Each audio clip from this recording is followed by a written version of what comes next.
You do your thing. Right, today I'm interviewing Brendan Henderson.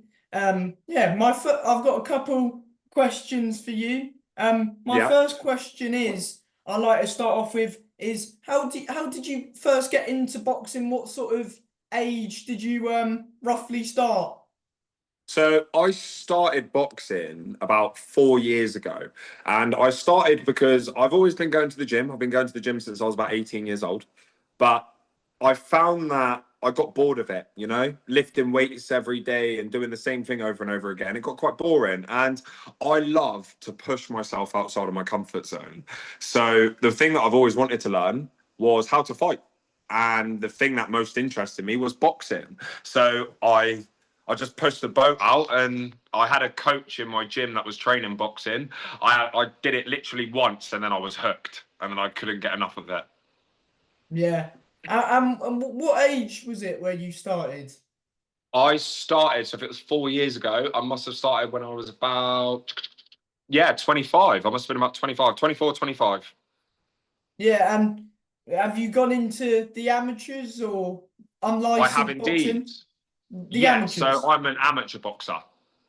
Yeah. How many fights have you had currently at the moment? I've had 4 fights. Yeah. And how's it going at the minute?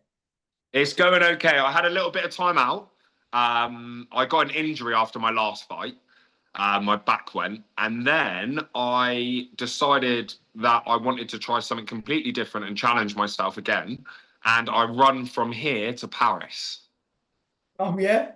Yeah, I ran from Bournemouth to Paris over 8 days. I did an ultra marathon each day, 50 to 54 kilometers. And yeah, we got it done. I managed to make it to the Eiffel Tower.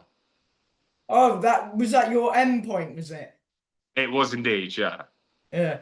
I mean that's a good achievement as well. Yeah, it was hard work. It was definitely hard work, but I learned a lot from it, and I learned a lot about myself. Yeah. What was the sort of route like? Was it like road or? Well, so we were supposed, well, to be honest, like, because it was like the first time doing anything as crazy as that, we thought we had it planned really, really well. But when you plan things and when you actually go to do them, it never works out the way that you think it's going to work out. So I ended up running through forests, up hills, through the countryside, through farmers' back gardens, you name it, I went through it. Yeah, it was Sounds good like a fun. bit of an adventure that then. It was indeed. Yeah, it was indeed. It was a lot of fun.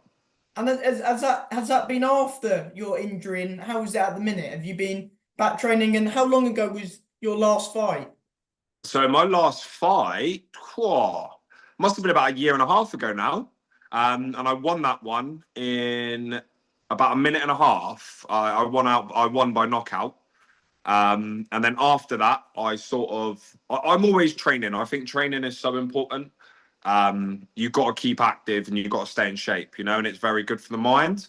So I train boxing still, and I coach it here and there as well. But I'm always training, always keeping busy.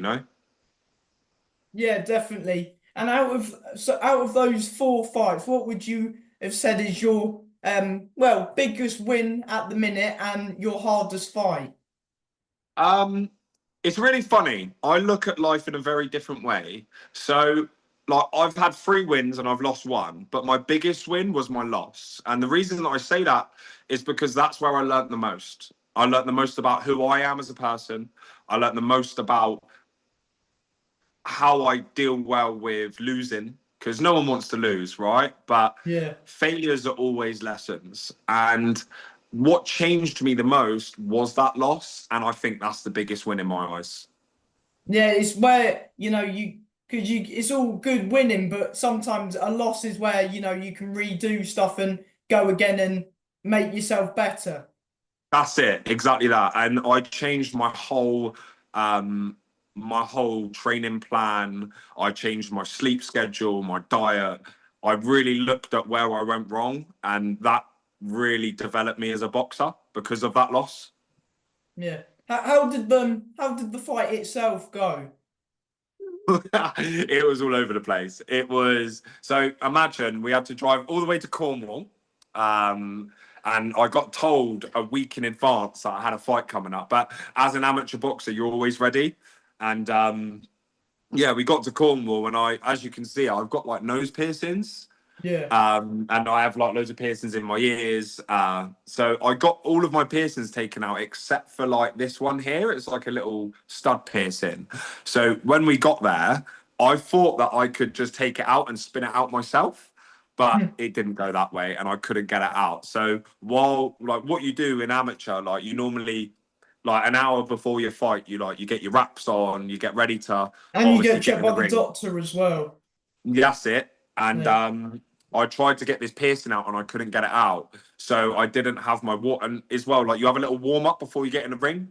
So you Yeah, get on yeah, the shadow pad. box and stuff. That's it. Shadow box. Get your warm up on your pads and stuff.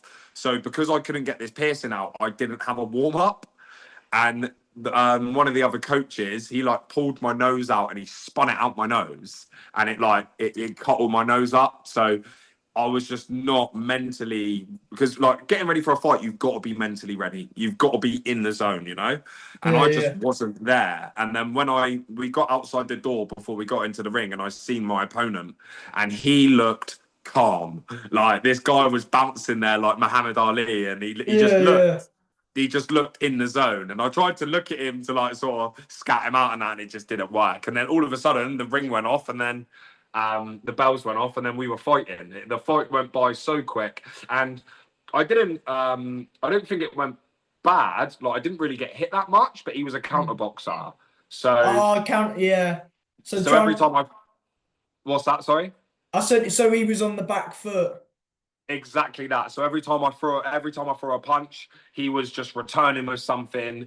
To be honest, mate, there's no excuses. He looked sharper. He was the better boxer on the night. And yeah, that's why he won. He just looked so much more smooth and so much way better put together than I was. You know. I mean, by the sounds of it, yeah, you didn't have a warm up. You were too busy trying to get, because you can't fight with them in, can you? No, no, no. So we're about 2-3 minutes away from the fight being called off because I couldn't get the piercing out, and then he got it Oh, out right. literally in the last minute. Yeah, yeah, yeah. What number fight was that for you? So because I'm heavy, I'm always one of the last fights. Yeah, because So I think what they do, they always put the heavy fighters on later. that's it. Yeah, yeah, yeah. Yeah, So normally I'm the last fight, or I'm like the second to last. yeah, yeah. So mate, Um, it was good, very good. It's just you learn a lot from failing in life, you know. I think failing is so important, especially as a boxer, because if you're just winning all the time, you're not going to learn anything. mhm. And you mentioned that, you've got the 3 wins at the minute. Yeah. So, and is it just the one by stoppage at the minute? So let me remember. My first fight, that was a unanimous win. Um, and then my second fight, it was by TKO, so that was a stoppage. Yeah, My yeah. third fight is the one that I lost, and then my fourth fight was by knockout. Oh, so you got 2 stoppages and one That's it. UD. Yeah. Yeah, yeah, yeah. Was the defeat a split, or Um, can you oh, I remember? actually can't remember. I think it was unanimous. I think the other guy won unanimously, but if it was split, it would have only been one judge. But I generally think it was unanimous on his side. Yeah.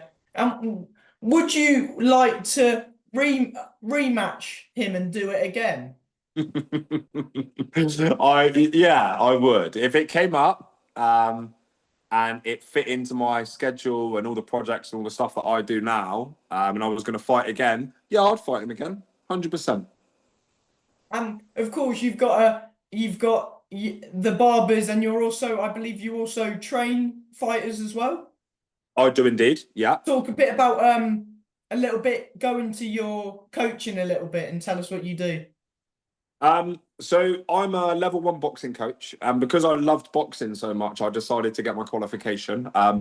My coach thought it would be a good idea for me to be on the other side of boxing, because when you're coaching, you have to look at the technicalities, and that's what I find interesting. I'm very much an in-depth sort of person. I like to know the ins and outs of things when I learn them. So being on the other side and being the coach, you really can see where you're going wrong.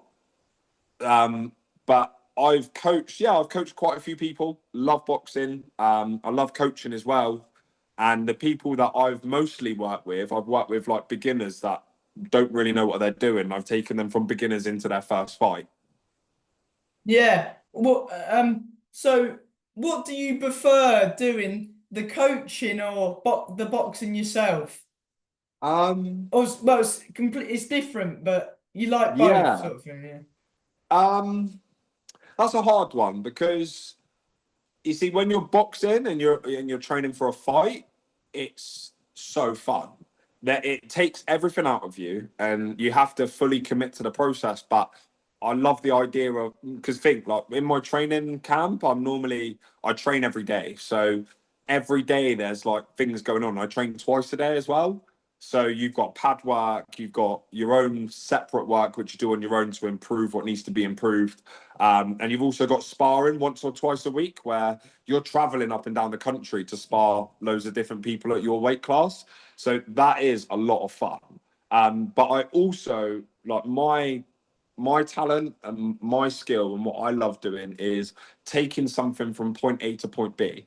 Like when I'm cutting hair, someone comes in with a terrible haircut, I make it look good. When I coach someone and they can't throw a punch, I love the whole process of teaching them and taking them through that. So by the end of it, they feel confident.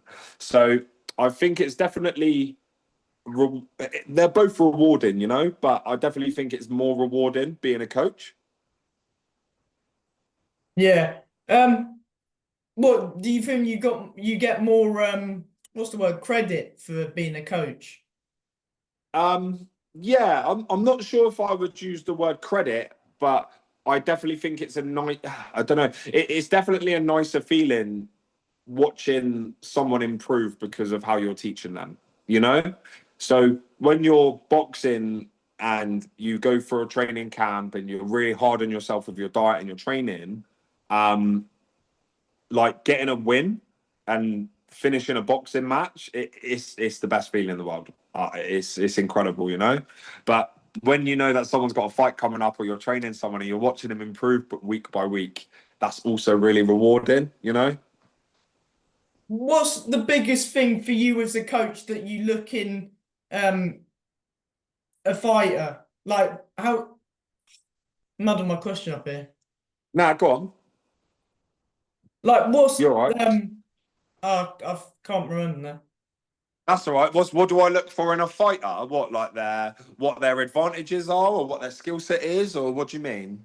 Yeah, like how do you yeah, like But this so so when someone starts with me, what do I look for? You mean?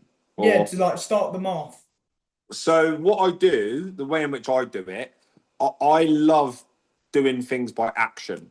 So it's all good asking someone what their advantages or what they think they're good at, but the best way to see is just to have them do something, right? So in a first session with me, I just get them to shadow box. I can see exactly how good a fighter is by how they're moving around the ring. And then from that, I can work out what they're good at, what their weaknesses, what their strengths are. And then I just sort of uniquely design the session around that. So, say for example, I don't know, they're a like their footwork's incredible, then or they're a front foot fighter, or they're a back foot fighter, or they like to fight on the front foot, but they like to do a volume of punches. Then I would obviously make sure that I also focus on their weaknesses as well. Because Yeah. as a boxer, you need to be multi talented. You need to be good in loads of different areas. So just being strong is not going to help you against someone who's throwing loads of punches at you, moving really quickly, and when you haven't got the footwork, you're just not going to be able to like sort of lock them down. So it just ultimately depends on how their shadow boxing looks, and when I do pads with them, how they're throwing and how they move. Like I can only really see by actually seeing them like take action, you know. Yeah, definitely. Yeah, the last sort of thing I want to say is before, do you want to mention, like, shout out your gym that either you train at or coach at as well, or shout anything out, Sure. thank anyone at all, anyone. Yeah, I work with an incredible gym. It's an amateur gym. It's where I learn pretty much everything that I now know. Been there for years, and it's called Mackenzie's Gym. And the guy who runs it, Mac, he is incredible. I wouldn't be as good of a boxer as I am now. I've still got a lot to learn. I've still got a long way to go. But I wouldn't have learned as much as I've learned without him. So yeah, that's the gym I'd like to shout out. Definitely. And from me, a big thank you for your time today, and I wish you all the best with well, your next upcoming fight and your coaching and what you're doing. Thank you so much. And it's been a pleasure to talk to you as well. Anytime, I'll try and get you back on when you've had a couple more fights and we can chat again. That sounds incredible. And if you've got Instagram, my Instagram's Hendonis, drop me a little follow and I'll follow you back. All right. Yes. Thank you for your time, mate. Anytime, brother. Anytime you need me, you give me a shout, yeah? Yeah, thank you. Bye. Thank you so much. See you later, mate. Bye bye bye.